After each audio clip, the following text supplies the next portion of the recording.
Makagago, pakisabi naman sa mga fans mo na huwag mag-fake booking dahil yung mga rider ang naapektuhan at napeperwisyo dyan. Good morning, Idol. Isa ako sa lalamove na nagdala sa iyo dyan. Ang kapal na mga mapapaguhin kami na hindi na kayo naawa sa amin.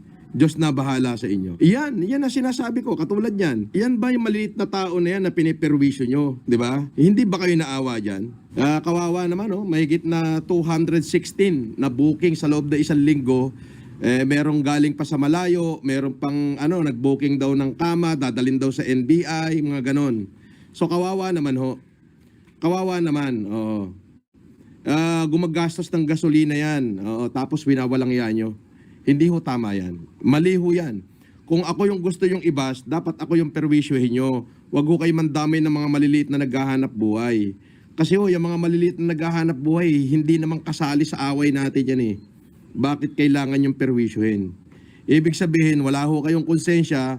Ibig sabihin, masama kayong tao dahil wala kayong pakialam kung sino man yung masagasaan nyo kahit na mga maliliit na naghahanap buhay. Hindi ho yan maganda. Biruin nyo, 216 booking, fake booking, lalamove, Grab, at kung ano-ano pa. Nakakaawa ho yung mga yon. Darating dito, naggasolina, gumastos, pinapawisan, tapos walang mangyayari. Yan ho ay maliwanag na kawalang hiyaan.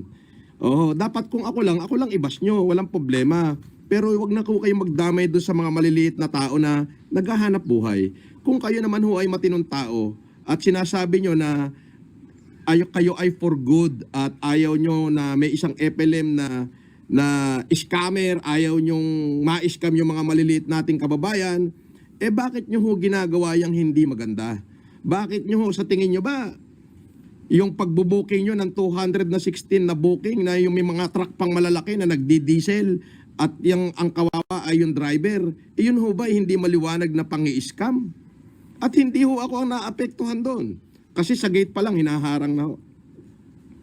Ang naapektuhan ho doon, yung mga maliliit na manggagawa.